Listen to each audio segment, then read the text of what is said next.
درود شریف پڑھیں۔ اللہم صلی علی محمد النبی الامی وعلی آلہ وصحبہ اجمعین۔ الحمدللہ رب العالمین والصلاة والسلام علی اشرف الانبیاء والمرسلین وعلی آلہ واصحابہ اجمعین، اما بعد۔ عن ابی ذر رضی اللہ تعالی عنہ قال قلت اوصانی یا رسول اللہ قال اوصیک بتقوی اللہ عز وجل فإنہ ادین لامرک کلہ قلت زدنی قال علیک بتلاوۃ القرآن وذکر اللہ عز وجل فإنہ ذکر لک فی السماء ونور لك في الأرض قلت زدني قال إياك بكثرة الزهق فإن كثرة الزهق تميت القلب ويذهب نور الوجه قلت زدني قال عليك بطول الصمت فإنها مطردة للشيطان وعون على أمر دينك قلت زدني قال قل الحق ولو كان مرا قلت زدني قال لا تخف في الله لومة لائم قلت زدني قال ليعجزك عن الناس ما تعلم من نفسك او كما قال عليه الصلاة والسلام۔ صدر محترم، علماء کرام، حاضرین جلسہ، اللہ تعالیٰ کی مہربانی، اس کا احسان اور کرم ہے۔ اس سرد موسم میں آپ جمعیت علماء کی دعوت پر تشریف لائے، اکابر علماء کرام کا بیان آپ نے سماعت فرمایا۔ وقت میں بھی زیادہ گنجائش نہیں ہے، اس لیے بغیر کسی تمہید کے ہم عرض کرنا چاہتے۔ ایک جملہ آپ نے بار بار سنا، اصلاح معاشرہ، سماج سدھار، سوسائٹی میں نکھار پیدا کرنا اس اجلاس کا بنیادی مقصد۔ تو پہلا سوال یہ ہے کہ معاشرہ، سماج کس کو کہتے ہیں؟ معاشرہ کس چیز کا نام؟ معاشرہ، سماج یہ افراد کے مجموعے کا نام۔ سماج، معاشرہ کسی برادری، خاندان کا نام نہیں، بلکہ افراد کے مجموعے کا نام۔ جب سماج افراد کے مجموعے کا نام ہے تو اس سے اس بات کا پتہ چلتا ہے کہ دنیا میں کوئی انسان تنہا زندگی بسر نہیں کرتا۔ دنیا میں کوئی انسان تنہا زندگی بسر نہیں کرتا ہے، بلکہ ہر ایک انسان کا دوسرے انسان سے واسطہ پڑتا ہے، رابطہ قائم کرنا پڑتا ہے۔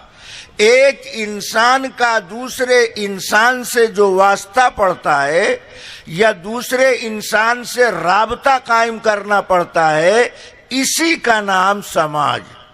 ایک انسان دوسرے انسان سے کس طرح ملے، ایک انسان دوسرے انسان سے کس طرح رابطہ قائم کرے، اس کے اندر جو فساد، بگاڑ، کمیاں، کوتاہیاں، غفلتیں دن بدن بڑھتی جا رہی ہیں، اسی کی اصلاح، سدھار کا نام اصلاح معاشرہ ہے۔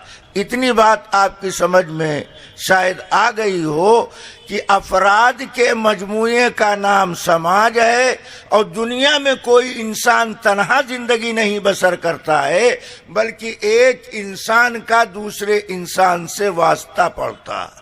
اس واسطے، رابطے کی کیفیت میں سدھار پیدا کرنے کا نام اصلاح معاشرہ۔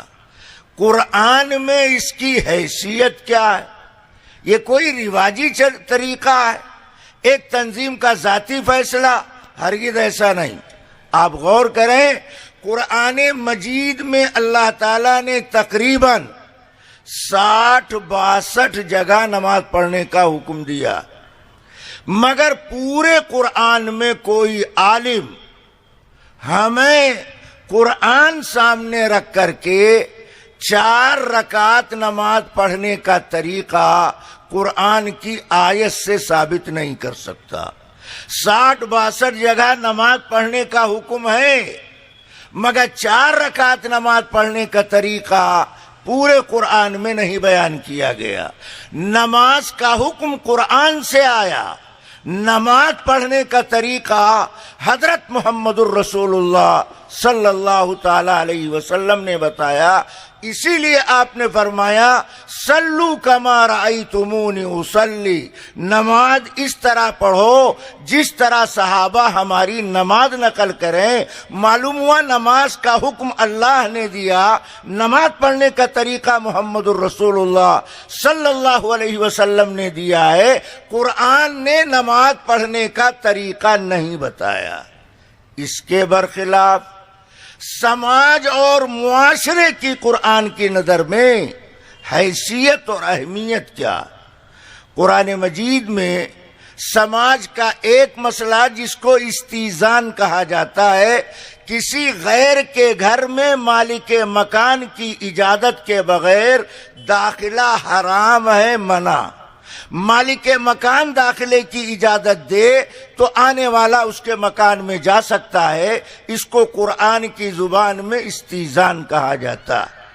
اس ایک مسئلے کو اللہ تعالیٰ نے سورہ احزاب کی 2 رکوع کی آیات میں تفصیل کے ساتھ بیان کیا ہے۔ سورہ حجرات کی آیتیں سماج سے متعلق ہیں، اللہ نے معاشرے سے متعلق چیزوں کو قرآن کے اندر تفصیل سے بیان کیا، نماز کی تفصیل قرآن نے نہیں بتائی۔ اس سے سماج کی شرعی حیثیت کا پتہ چلتا ہے کہ امت کے لیے یہ کام کتنا ضروری ہے۔ گندے سماج کو اچھا بنانا یہ ہر مسلمان مرد عورت کی ذمہ داری ہے۔ جمعیت علماء نے فرض کفایہ ادا کرنا شروع کیا کہ پورے ملک کے مسلمانوں کو سماج سدھار سی چیزوں سے متعلق متنبہ کرنے کا بیڑا اٹھایا۔ اللہ کی مہربانی سے اس کے اچھے اثرات مرتب ہو رہے ہیں۔ بہت ساری جگہوں پر جو رسمی رواجی چیزیں جمعیت علماء کے کارندوں کی بے لاگ محنت کے نتیجے میں لوگوں نے اس عوامی سماجی رواجی چیز کو اپنے پیروں تلے دبا دیا، دفن کر دیا، اپنی زندگی کو رواج سے پاک کر کے سنت کی روشنی میں بسر کرنے کی کوشش کی ہے۔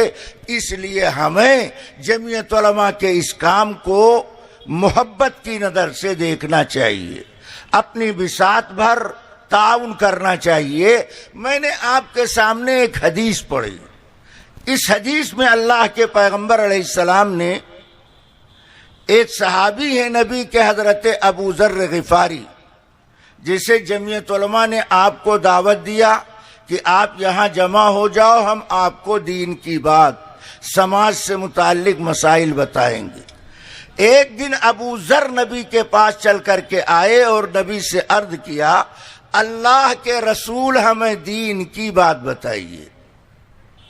کیا معلوم ہوا کہ کبھی کبھی دین نہ جاننے والے کو چل کر کے دین جاننے والے کے پاس پہنچ کر دین سیکھنے کی کوشش کرنا چاہیے۔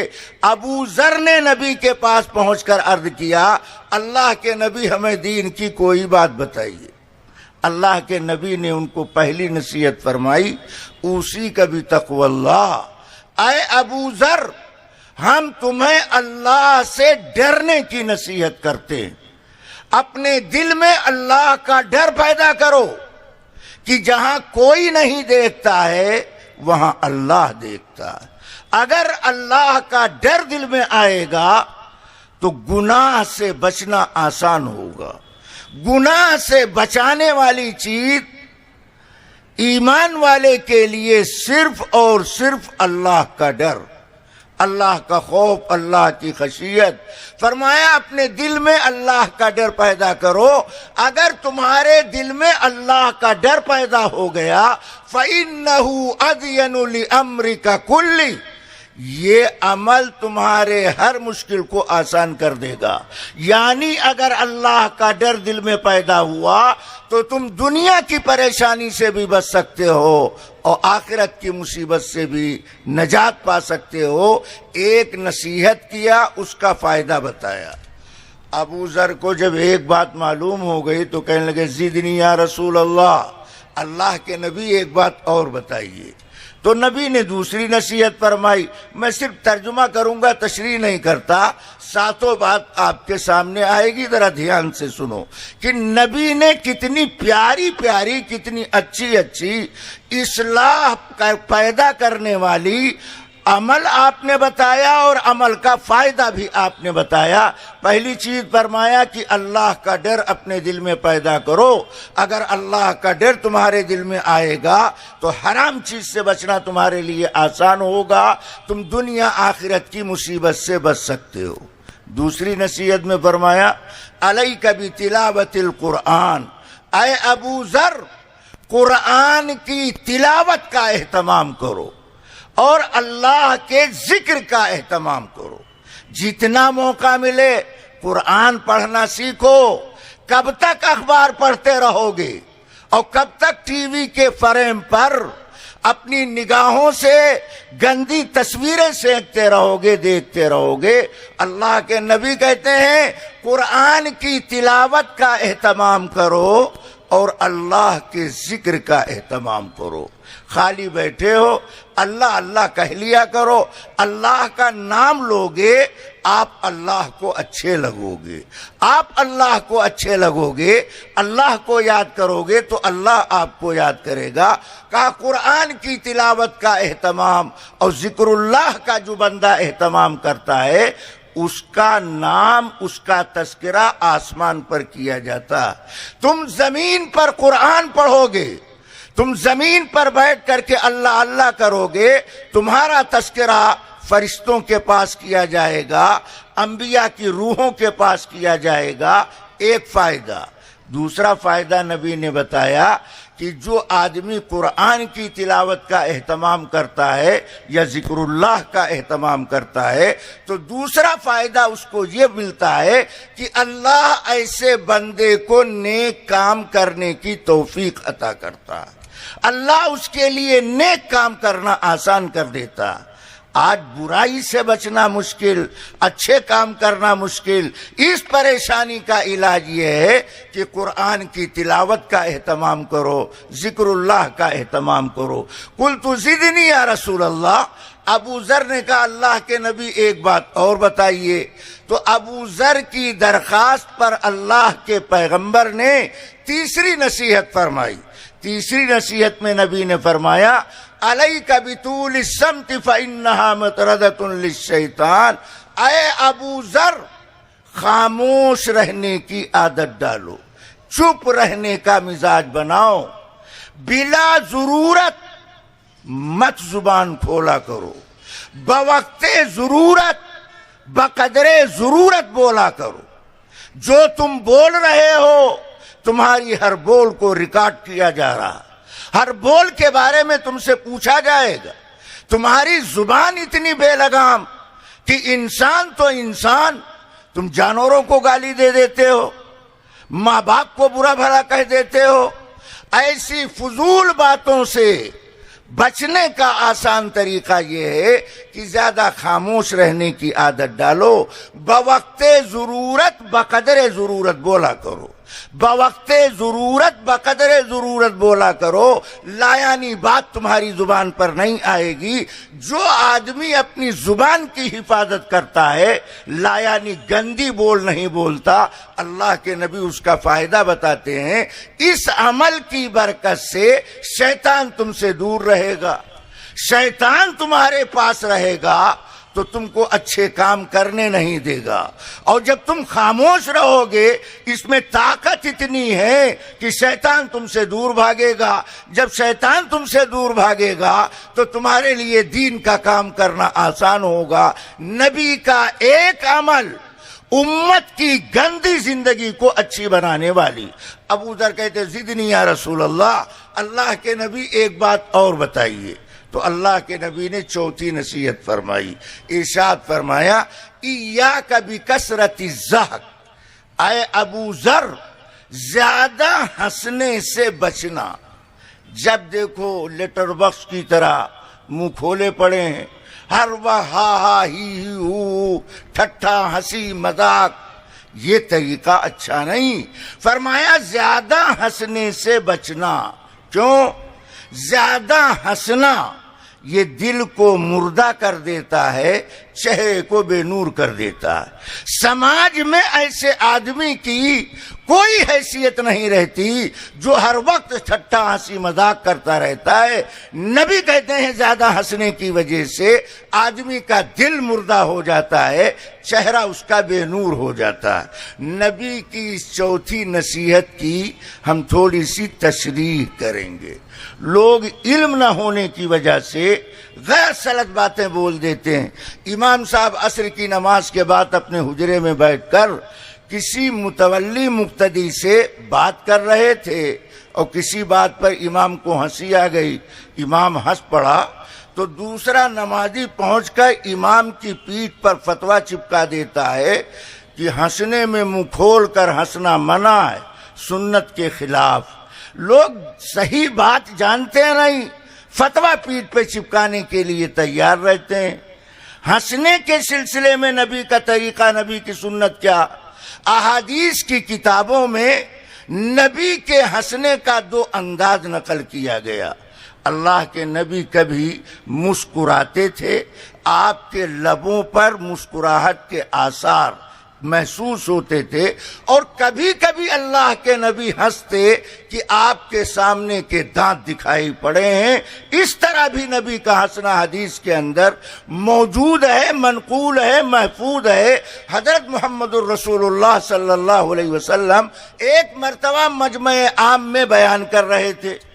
نبی نے بیان کے دوران کوئی ہنسی کی بات ارشاد فرمائی۔ نبی نے جب ہنسی کی بات بیان کیا تو اس بات پر نبی کو بھی ہنسی آ گئی، نبی کو بھی ہنسی آ گئی، نبی بھی ہنسنے لگے۔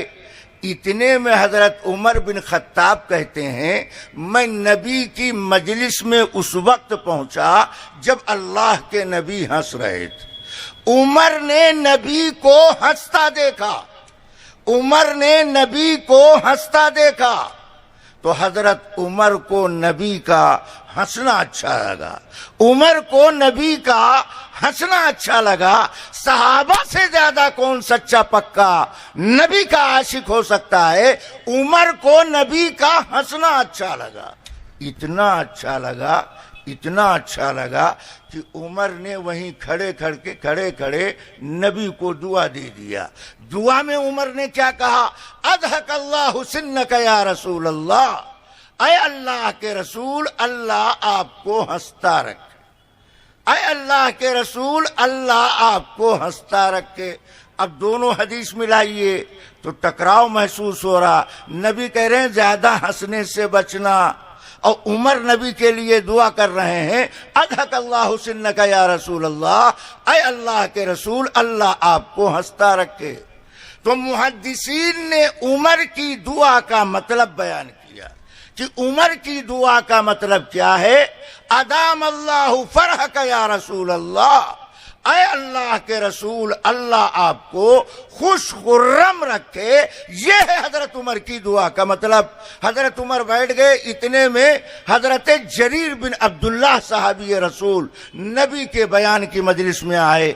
جتنی جگہ تھے سامعین بیٹھے ہوئے تھے، جریر بن عبداللہ کے لیے بیٹھنے کے واسطے مجمع میں گنجائش نہیں تھی، وہ جریر کنارے آ کر کھڑے ہو گئے۔ اللہ کے نبی کی نظر جب جریر بن عبداللہ پر پڑی تو اللہ کے نبی نے اپنی کملی، اپنی چادر جریر کے پاس بھیجا، کہا جریر میری چادر بچھا کر بیٹھ جاؤ۔ اگر کوئی دین سیکھنے کے لیے آیا تو اس کا احترام ہونا چاہیے، اس کی قدر ہونی چاہیے۔ اللہ کے نبی نے اپنی چادر جریر بن عبداللہ کے پاس بھیجا۔ جریر بن عبداللہ تو نبی کے دلارے تھے، پیغمبر کے سچے پیار کرنے والے تھے۔ جریر نے نبی کی چادر کو آنکھ سے لگایا، سینے سے لگایا، بوسہ دیا، کہا میرے آقا یہ چادر اپنی گردن پر رکھتے ہیں، میں نبی کی چادر بچھا کر بیٹھوں؟ جو چادر نبی کی گردن پر رہتی ہو اس پر جریر بیٹھ جائے، جریر اس کے لیے تیار نہیں۔ جریر نے کھڑے کھڑے نبی کو دعا دے دیا۔ کیا کہا؟ چادر پیار سے واپس کرتے ہوئے جریر نے کہا اکرمک اللہ تعالی کما اکرمتنی، اے اللہ کے پیغمبر، جس طرح آپ نے ہمارا اکرام کیا ہے اللہ آپ کا اکرام فرمائے۔ یہاں نبی نے عمل کیا، جریر نے نبی کو دعا دیا۔ یہ دو حدیثیں سامنے رکھو، اب میں نتیجے کی بات عرض کرتا ہوں۔ ان دو حدیثوں سے یہ مسئلہ ثابت ہوا کہ چھوٹا آدمی بڑے کو دعا دے سکتا۔ حضرت عمر صحابی رسول نے نبی کو دعا دیا، جریر بن عبداللہ نے نبی کو دعا دیا۔ ایسا کرنا برا نہیں۔ اور ہمارے سماج میں کیا، امام صاحب دعا کیجئے، متولی صاحب دعا کیجئے، ہم ان کو دعائے کا ٹھیکیدار بنا دیتے ہیں۔ امام بھی دعا کا محتاج ہے، متولی بھی دعا کا محتاج ہے۔ صحابی نے نبی کو دعا دیا، نبی نے صحابی کو دعا دیا۔ عمر جب عمرہ کرنے کے لیے جانے لگے تو اللہ کے نبی سے ملنے آئے، تو نبی نے عمر سے کہا عمر اپنی دعا میں مجھ کو فراموش نہ کرنا۔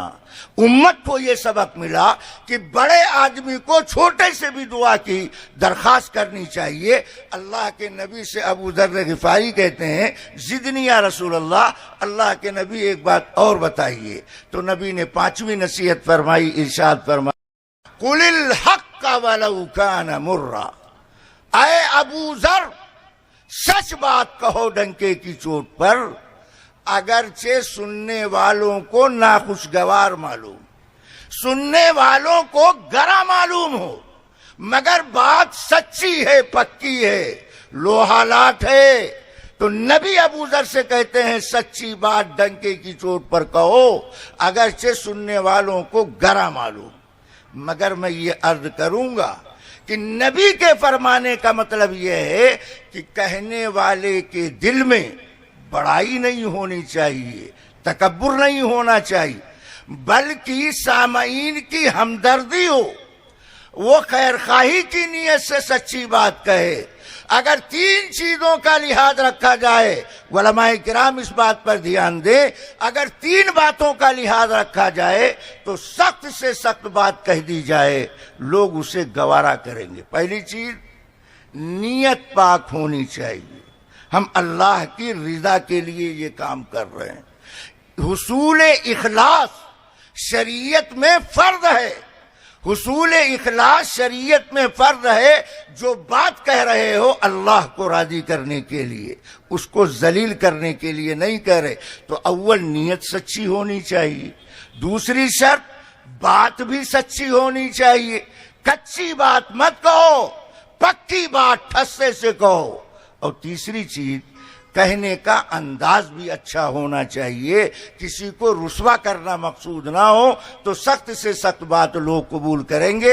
ابو ذر نے چھٹی گزارش کی زدنی یا رسول اللہ، اللہ کے نبی ایک بات اور بتائیے۔ تو نبی نے چھٹی نصیحت فرمائی، ابو ذر کو مخاطب کر کے فرمایا لا تخف فی اللہ لومۃ لائم، اللہ کا حکم ٹوٹنے نہ پائے، اللہ کا حکم ٹوٹنے نہ پائے اور نبی کا طریقہ چھوٹنے نہ پائے۔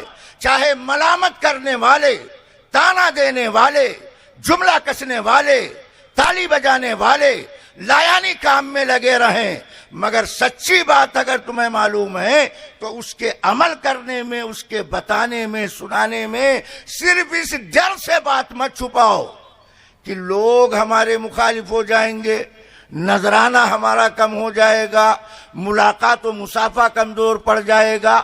نہیں، بات اگر سچی ہے تو ڈنکے کی چوٹ پر کہو، لوگ ملامت کرنے والوں کی ملامت کی پرواہ نہ کرو، سچی اچھی بات لوگوں کو بتاؤ۔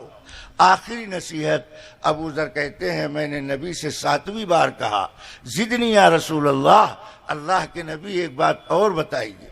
تو نبی نے 7ویں نصیحت فرمائی، ارشاد فرمایا لیحجزک عن الناس ما تعلم من نفسک، اے ابو ذر اپنے بارے میں جو تمہیں معلوم، ما تعلم من نفسک، اپنے بارے میں جو تمہیں معلوم ہے اس پر دھیان دو تاکہ لوگوں کی عیب جوئی سے تم بچ سکو۔ آج اصلاح کا کام الٹ گیا، ہم بے نمازی پر نظر رکھتے ہیں، اپنی کمی پر نگاہ رکھو کہ ہم سے بھی نمازیں قضا ہوئی۔ جو آدمی اپنی ذات پر نگاہ رکھتا ہے وہ کسی کم عمل کو حقارت کی نظر سے نہیں دیکھتا، اور جو اپنی ذات کو مزکا مصفا پاک صاف ستھرا سمجھتا ہے وہ کمزور عمل والوں کو حقیر نگاہ سے دیکھتا ہے۔ اس سے سماج میں اصلاح نہیں ہوتی بلکہ سماج کے اندر دوریاں پیدا ہوتی ہیں۔ سماج کی اصلاح کا طریقہ حضرت محمد الرسول اللہ صلی اللہ علیہ وسلم نے ابو ذر غفاری کو بتایا، ما تعلم من نفسک، اپنے بارے میں تمہیں جو معلوم ہے کہ ہم نے کس کا مال کھایا، ہم نے کتنی نمازیں چھوڑی، ہم نے کتنے روزے توڑے، جو کمی تمہیں اپنے بارے میں معلوم ہے، اگر اپنی کمی تلاش کرنے کی کوشش کرو گے تو دوسروں کی عیب جوئی سے تم بچ جاؤ گے، اور اگر دوسروں کی کمیاں تلاش کرو گے تو اپنی کوتاہی دور کرنے کی کوشش نہیں کرو گے۔ ہر آدمی سے غلطی گناہ خطا ہو جاتی ہے، اسے ختم کرنے کی کوشش کرنا چاہیے۔ جمعیت علماء کا یہی پیغام ہے اور اصلاح معاشرہ کا یہی پلان ہے کہ ہم سے کمی کوتاہی خامی ہوئی وہ ہماری ذات سے دور ہو، ہمارے سماج سے دور ہو، ہماری نسل سے دور ہو۔ حضرت محمد الرسول اللہ صلی اللہ علیہ وسلم نے اس مجلس میں یہ 7 باتیں بتائی ہیں، میں ان 7 باتوں کو دوبارہ ریپیٹ کیے دیتا ہوں تاکہ وہ 7 باتیں آپ کو اثر نو یاد ہو جائیں، پھر دعا کر لیں گے، وقت پورا ہو رہا ہے۔ ابو ذر غفاری نے نبی سے کہا اللہ کے نبی ہمیں دین کی بات بتائیے۔ ایک بات کے لیے کہا تھا، مگر جب بات اچھی لگی تو ایک کے بعد گزارش کرتے گئے، اسی مجلس میں 7 بات معلوم کر لیا۔ جو طلب سچی ہے، محبت دل کے اندر ہے، پوچھتے جا رہے ہیں، نبی بتاتے جا رہے ہیں۔ اس سے وارثین انبیاء کو یہ سبق ملا کہ اگر کوئی مسئلہ پوچھنے کے لیے مفتی صاحب کے پاس آیا، کہا مفتی صاحب ایک مسئلہ پوچھنا ہے، اور بیٹھے بیٹھے 3 مسئلہ پوچھ لیا تو مفتی صاحب کو بھی برا نہیں ماننا چاہیے، مگر ہاں مسئلہ پوچھنے والا مسئلہ معلوم کرے، مسئلہ نہ معلوم کرے۔ آج کل لوگ مسئلہ نہ معلوم کرنے کے نام پر مسئلہ معلوم کرنے لگتے ہیں۔ مثلا مولانا یہ بتائیے، سورہ نمل میں چیونٹی نے سلیمان علیہ السلام سے جو بات کیا ہے وہ چیونٹی مذکر ہے یا مؤنث؟ ارے اللہ کے بندے، تمہیں آسمان پہ جانا ہے، وہ چونٹی چاہے مذکر ہو چاہے مؤنث، قرآن نے جتنا کہا اتنا مان لو کہ ایک چونٹی نے سلیمان سے بات کیا۔ لایانی بات اگر کوئی پوچھتا ہے تو مفتی کو جواب بھی نہیں دینا چاہیے۔ نبی نے ابو ذر کو پہلی نصیحت فرمائی، اللہ کا ڈر اپنے دل میں پیدا کرو تاکہ حرام چیزوں سے بچنا تمہارے لیے آسان ہو جائے۔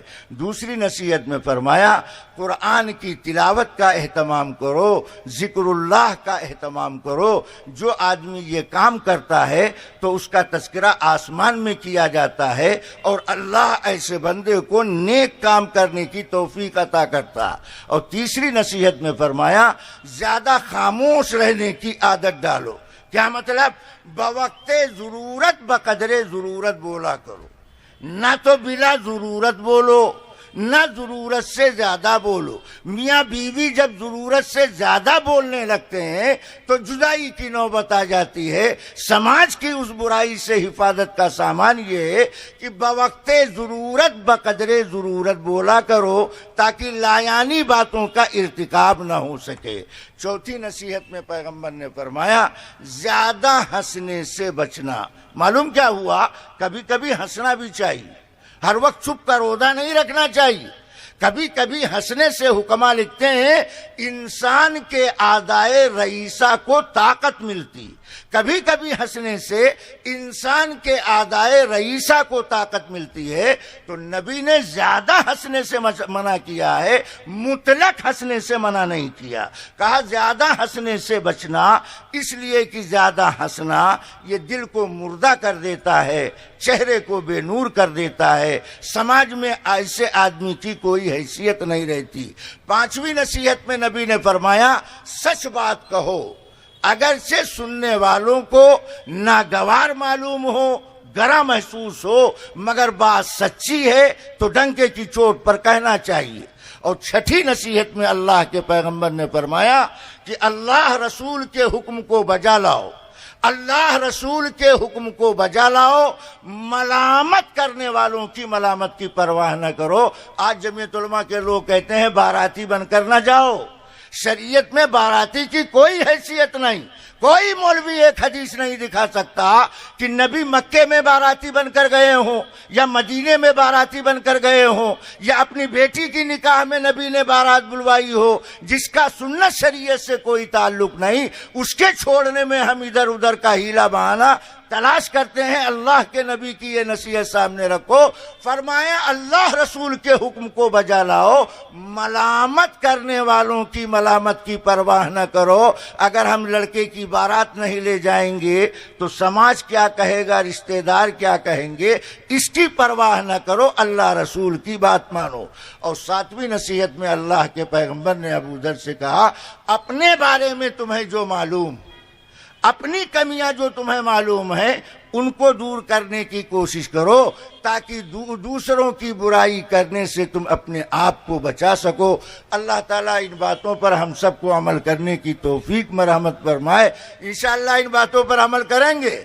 کون کون تیار ہے؟ ذرا ہاتھ اٹھا۔ ماشاءاللہ۔ تو مولانا جمال صاحب سے ہم عرض کریں گے اتنے لوگوں نے اگر عمل کر لیا تو آپ کا اصلاح معاشرہ کا یہ اجلاس جمعیت علماء کے جھنڈے تلے یہ کامیاب، یہ ایمان کی علامت ہے۔ ایمان والا اگر اپنی کمی کوتاہی کا اعتراف کر لے، اس کے دل میں ایمان ہونے کی یہ علامت ہے۔ اللہ تعالی عمل کی توفیق مرحمت فرمائے۔ وما علینا الا البلاغ۔